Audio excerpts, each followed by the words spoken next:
मैं समझता हूँ उनके कोई बयान पे टिप्पणी करने की आवश्यकता नहीं है। ये हिंदुस्तान का एक इकलौता राज्य है उत्तर प्रदेश, जहाँ चाहे मंदिर हो, चाहे मस्जिद हो, चाहे कोई ऐसे स्थान हो जहाँ बिना अनुमति के ध्वनि विस्तारक लगे हुए थे, उनको बहुत ही पीसफुल ढंग से उतारने का काम किया गया। और एक अच्छा वातावरण उत्तर प्रदेश के अंदर है जो सबका साथ सबका विकास का संदेश देने का काम करता है।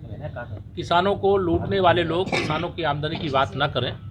किसानों का सम्मान बढ़ाते हुए सम्मान निधि से लेकर के उनके उपज की खरीद को सुनिश्चित करते हुए और आने वाले समय में भी और कई महत्वपूर्ण कदम उठाए जा रहे हैं। जो हमारे कृषि उपज है, उस उपज के आधार पर उत्पादन करने वाली बहुत सारी इंडस्ट्रियां उत्तर प्रदेश में लगने जा रही हैं। चाहे उसमें आलू का किसान हो, चाहे अन्य किसी प्रकार के उत्पादन करने वाले किसान हो। किसान हमारी प्राथमिकता है, गरीब हमारी प्राथमिकता है, नौजवान हमारी प्राथमिकता है, महिलाओं का सशक्तिकरण हमारी सरकार की प्राथमिकता है। अलीगढ़ में एक नुमाइश लगती है जिसको लेकर अभी आप जिक्र कर रहे थे।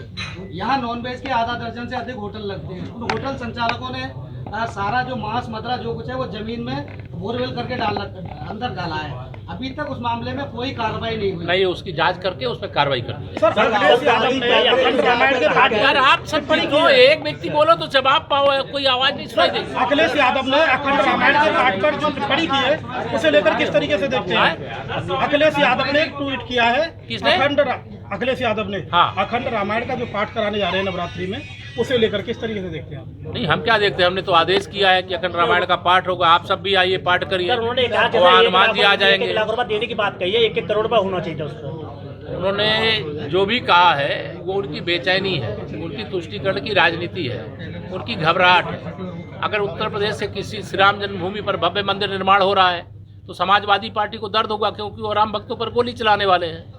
बाबा विश्वनाथ जी का धाम बन गया है, भगवान श्री कृष्ण की जन्मभूमि क्षेत्र का पूरा विकास हो रहा है, विंध्यवासिनी धाम का विकास हो रहा है, नैमिषारण्य का विकास हो रहा है। जो भी धार्मिक स्थल है उनका विकास करना और विकास के आधार पर धार्मिक पर्यटक उत्तर प्रदेश में भारी संख्या में आवे, उसके आधार पर रोजगार को सृजित करना, ये हमारी सरकार की प्राथमिकता है। और श्री अखिलेश यादव जी चाहे जो भी बयान दें, वह जग जाहिर है कि वो गुंडों, अपराधियों और तुष्टीकरण की राजनीति करते हैं, जातिवाद की राजनीति करते हैं, परिवारवाद की राजनीति करते हैं। और समाजवादी पार्टी इसलिए समाप्तवादी पार्टी बन रही है। सर, सिया धर्मगुरु जो मौलाना कल्बे आजाद है, उन्होंने प्रधानमंत्री और मुख्यमंत्री की तारीफ करी है और लखनऊ में महासम्मेलन में भी कहा गया है कि पिछली सरकार में कोई काम नहीं किया, उन्होंने भाजपा से काफी उम्मीद नहीं, हम उनका आभार व्यक्त करते हैं, धन्यवाद। सर, राहुल गांधी काफी दबाव है इंडिया में, किस नजरिए से देखते हैं? जो देश में आपातकाल लगाने वाले लोग हैं उनके मुंह से लोकतंत्र की बात शोभा नहीं देती है। इस देश के जो करोड़ों मतदाताओं ने अपने मताधिकार का प्रयोग करके कांग्रेस का सूफड़ा साफ किया और हिंदुस्तान के हृदय सम्राट माननीय नरेंद्र मोदी जी को देश का प्रधानमंत्री बना दिया और 2024 में यूपी की 80 सीटों के साथ, देश में 400 से अधिक सीटों के साथ फिर से भारतीय जनता पार्टी की सरकार बनने जा रही है। या बेचैनी में कुछ होशो हवास उनका ठीक है कि नहीं ठीक है, विदेश में जाकर के देश को बदनाम किया है। और इसके लिए निश्चित तौर से कांग्रेस पार्टी को, उसके अध्यक्ष को और श्री राहुल गांधी जी को देश से माफ़ी मांगनी चाहिए, संसद में खड़े होकर के माफ़ी मांगनी चाहिए। और अगर माफ़ी नहीं मांगेंगे तो इनका विरोध पूरा देश करेगा। आपके मंत्री ने एक पत्रकार को जेल भेज दिया। सर, मुक्त अलीगढ़ की बात करी है। 95% स्मार्ट सिटी के कामों को पूरा होने का दावा किया जाता है।